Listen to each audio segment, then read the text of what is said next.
Welcome to Miss Kali Vlog. Samahan niyo akong pakinggan ang last part ng ating story. Dahil sa weirdong panaginip na yun, biglang kumurot ang takot ko na maging miserable ang buhay naming mag-asawa ni Jenny para lang sa kapirasong putahe na kung tawagin ng mga kalalakihan. Pero sa kabila nun, ay tila meron pa rin kumakalabit na uhaw sa aking pagkatao. Aaminin kong tinablan pa rin ako sa panaginip ko na yun. Panaginip na nagpapakasasa ako ng sabay kay Mrs. at Kumare sa iisang kama. Gabi na nang dumating si Mrs. Marami siyang napamili. Hay naku Ling, nakakapagod mag-shopping? Ani ni Jenny. Inubos niya yatang magkaibigan ng mga tinda sa mall eh. Biro ko. Naku, kaunti nga lang binili ni Stella. Ewan ko ba dun, parang wala sa sarili. Tulala sa mall habang namimili kami. Kwento ng misis ko. Bakit naman? Kunwari interesado kong tanong. Ewan ko, malabo talaga minsan ang bruhang yun. Kibit balikat na sagot ni Jenny.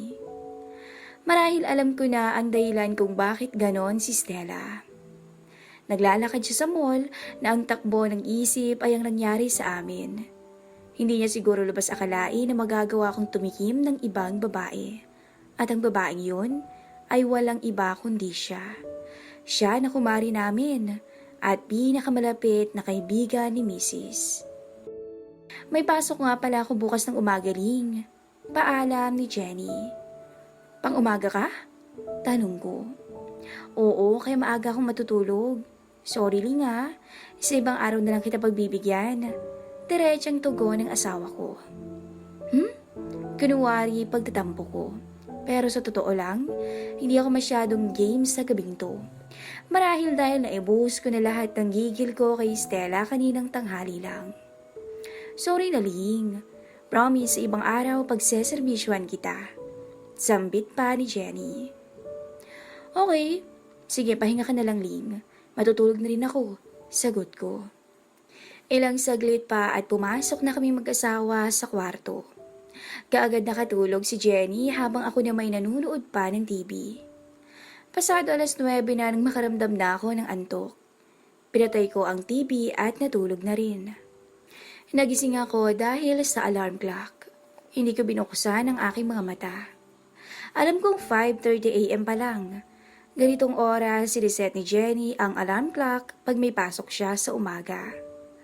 Narinig ko na lang na pinatay ng asawa ko ang alarm ng relo. Nalaman ko rin na bumaba siya sa kama para maligo na at nakaidlip ulit ako. Nalimpungatan ako ulit nang maramdaman kong halikan ako ng asawa ko sa pisngi. Ling, alis na ako ha? May nang bulong ni Jenny sa akin. Ingat Ling, mahina akong tugon. I love you, bulong niya. Love you too, tipid kong sagot. Lumabas na siya sa kwarto at umalis na para sa trabaho. Ako naman ay natulog ulit. Mataas na ang sinag ng araw nang magising ako. Tumingin ako sa orasan at 10:21 AM na. Hinagilap ko ang telepono sa side drawer. Tinawagan ko ang ospital. Good morning, Jenny please. Bati ko sa kabilang linya. Wait lang po sir, sagot naman niya. Hello? Bati ni Jenny sa kabilang linya. Good morning, Ling. Bati ko. O Ling, ising ka na pala. Sambit ni Jenny. Oo. Kakagising ko lang eh. Sagot ko. Okay. Nga pala Ling, baka gabihin na ako Pinapastay ako ng supervisor namin. Maraming nag-call in sa mga naka-duty ngayon. Baka kulangin kami ng nurse sa gabi. Paalam ng asawa ko. Gusto mo bang dalahan kita ng pagkain dyan? Pagpresenta ko. Huwag na Ling, dyan ka na lang sa bahay at magpahinga, okay lang ako. Ani ni Jenny. Okay Ling, tawagan mo na lang ako, ang sabi ko. O sige, love you, bye, sabi ni Jenny bago ibaba ang telepono. Saktong pagkababa ko ng telepono, narinig ko ang pagkatok sa aming pintuan. Mabilis akong bumangon at dumiretso sa pinto sa harapan. Pagkabukas ko ng pintuan, si Kai pala. Hello kuya, bati ng dalaga. Okay, napadaan ka. Tanong ko habang kinukusot ang mata para matanggal ang muta. Ha? Pinabibigay po ni Chang itong pagkain. Utal-utal na sabi ni Kai. Hindi ko alam kung bakit nagkakanda utal-utal ang talagang to. Ha, bakit? Anong okasyon? Tanong ko. Birthday po niya, kuya. Mainang sagot ni Kai na hindi makatingin sa akin. O sige, salamat ha. Nag-abala pa kayo? Pakisabi sa tiya mo salamat ha, sabi ko. Pag-aabot ng pagkain, dali-daling umalis si Kai. Ano kayong problema ng babaeng yun? Tanong ko pa sa sarili ko. Sinara ko ang pintuan. Papunta na ako sa kusina nang mapatingin ako sa malaking salamin sa sala. May bumukol pala sa harapan ng suot kong shorts. Hindi ko na malayan. Malamang ito ang napansin ni Kai kanina kaya parang nabulol at nahiya to sa akin. Napangiti lang ako. Tarantado ka, PJ. Hindi mo makontrol ang sarili mo. Sa isip-isip ko. Normal lang sa mga lalaki ang magkaganito pagkagising. Ito'y dahil sa najijingle kami pagkagising. Natatawa ako para akong baliw. Nilapag ko ang binigay ng tiya ni Kai sa lamesa. Pagkatapos pumunta ako sa banyo para mag-CR. May nakapa ako sa bulsa ng shorts ko. Manipis na underwear na pangbaba. Bigla kong naisip si Stella. Dahil wala naman buong araw si Jenny, pwede ko siyang papuntahin dito. Dali-dali akong nagugas ng kamay at pumunta sa sala.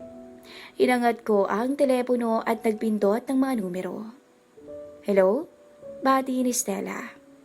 Hello Stella, sagot ko. PJ? Patanong niyang sabi. Oo, kumusta ang pagmonyo kahapon? Nakangisi kong tanong. Loko ka? Ang hirap maglakad ng walang underwear. Kaka-conscious, sagot niya. Nalamigan ba? Pilyo kong tanong. Loko-loko? Sambit ni Stella. Nandito pa nga sa akin eh. Ang bango kaya Stella? Ang sabi ko pa. PJ, ano ka ba? Nahihiyang sambit niya. Punta ka dito? Miss na kita eh. Aya ko sa kanya. Ha? Paano si Jenny? Tanong niya. Di siya ngayon eh. Buong araw siyang wala dito sa bahay. Paninigurado ko. Kasi PJ, hinagaanin lang ang sagot niya. Miss na kita eh. Gusto kitang lubusin ni Stella. Sige. Sige, pupunta ako dyan. Pagpayag ni Stella. Talaga? Tanong ko. Oo, pupunta ako. Sagot niya. Okay, pero sa isang kondisyon. Sabat ko. Ha? Ano? Tanong niya. Huwag ka na magsuot ng panloob ha? Sabi ko. Pero, nagulat niyang sagot. Wala nang pero-pero. Gawin mo na lang. Ang sabi ko. Sige. Mahina ang tugon niya. At saka, pahabol ko pa. Ano na naman?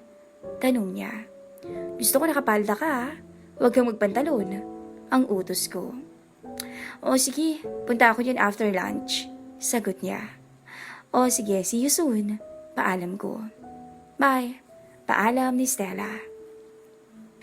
Pagkababa ko ng telepono, pumunta ako sa kusina at naghugas ng kamay. Magla-lunch na ako para may lakas sa binabala kong gawin kay Stella. Kumain ako at pagkatapos, niligpit ko ang pinagkainan ko. Nagpahinga ako sandali bago naligo. Sinigurado kong mabango ko pagdating ni Stella. Nagsipilyo pa ako at nagmumog. Pasado 12:00 nang matapos ako. Nakasando lang ako at shorts. Inaantay ko si Stella sa sala. Binuksan ko muna ang TV habang inaantay siya. Makaraan ang ilang minuto, may kumakatok sa pintuan. Dumungaw ako sa bintana. Hinawi ko ang makakapal na kortina. Nakita ko ang sasakyan ni Stella. Siya na nga. Binuksan ko ang pintuan. Napakaganda ni Stella. Nakapalda siya tulad ng sinabi ko at naka-blouse. Naka-headband din siya at ang bango-bango niya. Pasok ka, ang sabi ko. Pumasok si Stella. Kaagad kong sinara ang pinto at inilak. Kumain ka na ba? Tanong ko. Oo, kumain na ako. Bago ko pumunta rito, ikaw? Tanong niya. Oo, pero sabay hatak sa kanya papalapit sa akin. Teka PJ, bulalas niya. Pero may gusto kong kainin pa. Sabi ko sabay halik sa kanya. Sa puntong yun, naging marahas ang palitan namin. Humaplos ako sa likuran niya at hinagilap ko ang palda niya at nilihis pataas. Unti-unti ko siyang isinandal sa pader at idanggal ko naman ang pagkakabutones ng blouse ni Stella. At muling bumungad sa akin ang katawan niya na hindi nakakasawang pagmasdan. Dali-dali kong ibinaba ang aking shorts. Napatingin agad si Stella pababa. Palihim siyang napakagatlabi pero nahuli ko siya. Namiss mo to, no? Tanong ko. PJ? Nahihiyang sagot niya. Sa puntong yon ay lalo ko pa siyang idiniin sa pader. Tsaka ko inangat ang kanang hita ni Stella. Yumakap siya sa akin at tuluyan ko siyang binuhat. At ilang saglit lang ay isang malakas na hiyaw ang pinakawala ni Stella nang muling matamasa ang alapaap mula sa akin. Nakadikit pa rin siya sa pader at nakataas ang kanang paa. Napapatingala na lang at napapakapit ng mahigpit si Stella sa kakaibang tinatamasa. Halos maghapon kaming nagpakasawa sa isa't isa ni Stella. Sinulit namin ang sandaling wala si Jenny. Matapos kami sa sofa, ay pumunta naman kami sa kusina. Nilapag ko siya sa mesa na halos masira ko sa sobrang pag-uga nito. Hindi nagtagal ay sa kwarto naman kami. Halos mapuno ng pawis ang kama namin ni Mrs. dahil sa pagpapakasasa namin ni Stella. Wala kaming kasawaan ng oras na yun at tanging mga pigil na boses lang namin ang maririnig sa loob ng bahay. Maya-maya ay kapwa kami magkayakap nang marating namin ang rurok sa ika-4 na pagkakataon. PJ, malito di ba? Mainang tanong ni Stella sa akin. Ang alin? Sagot ko. Itong ginagawa natin. Sabi ni Stella. Walang mali basta walang makakaalam. Mainang sagot ko dahil sa pagod at antok. Maya-maya pa ay nakaidlip na pala ako. At pagising ko ay si Jenny na ang katabi ko. Nakaalis na pala si Stella. Sa isip-isip ko. Halos 2 buwan din kaming nagpuslit ni Stella. At dahil sa pagkabisi sa trabaho ni Mrs., ay wala tong kaalam-alam sa kalokohang ginagawa ko. Ang bawal na relasyon namin ni Kumare ay nagpatuloy dahil sa kapusukan. Pero sabi nga nila, lahat ng bagay ay may hangganan. Isang araw, nakatanggap ako ng text. Hindi ko kilala ang number. Wrong sent lang siguro? Sa isip-isip ko. Pero hindi pala. Nang binasa ko to. Hi, siguro sa mga oras na to ay nagtataka ka kung sino ko. Pero hindi na mahalaga yun sa ngayon. Dahil gusto ko lang sabihin na 1 buwan na akong buntis, PJ. Mahirap man pero alam mong simula pa lang ay mali ng lahat ng ginagawa natin. Ang relasyon natin ay walang patutunguhan. Inaamin kong pati ako ay hirap iwasan ang binibigay mong ligaya sa akin sa kama. At hanggang ngayon ay hinahanap-hanap ko pa rin to. Pero para ko ng kapatid si Jenny, PJ. Kaya mahirap man, magpapakalayo ako alang-alang sa pagsasama niyong dalawa. Huwag kang mag-alala, kaya kong alagaan ang anak natin. Huwag mo na kaming hanapin pa. Paalam, PJ. O Andy, salamat sa lahat ng alaala. Ang mahabang mensahe na pilit kong iniintindi. Stella? So alam niyo pala na ako si Andy? Pagtataka ko. Pero hindi yon ang tumuon sa isip ko. Kundi ang konsensya at pagsisisi para kay Stella at sa magiging anak ko na parang malabo ko nang makasama. At higit sa lahat, kay Jenny. Sa asawa kong mahal na mahal ako. Para kong binuhusan ng malamig na tubig ng oras na yon. Bigla akong naalala ang dating ako. Ang mapagmahal na asawa na hindi kailanman magagawang lokohin si Jenny. Tama si Stella. Umpisa pa lang malito. At ako ang nagsimula ng lahat. Ako ang sumira kay Stella at ako rin ang sumisira sa buhay naming mag-asawa. Alam kong wala pang kaalam-alam ang asawa ko sa mga pinaggagawa ko. Pero parang bigla ay wala akong mukha na maiharap dito. Bakit ko nga ba nagawa to?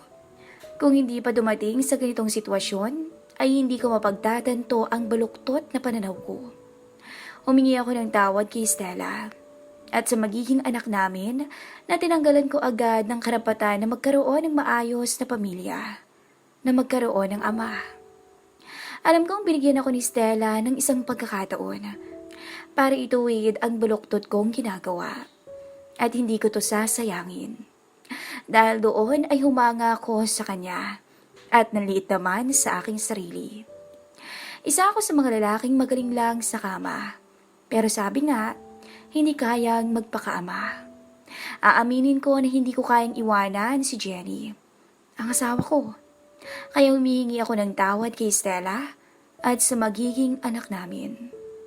Tama nga talaga na masyadong matangkad si pagsisisi dahil lagi itong nasa huli.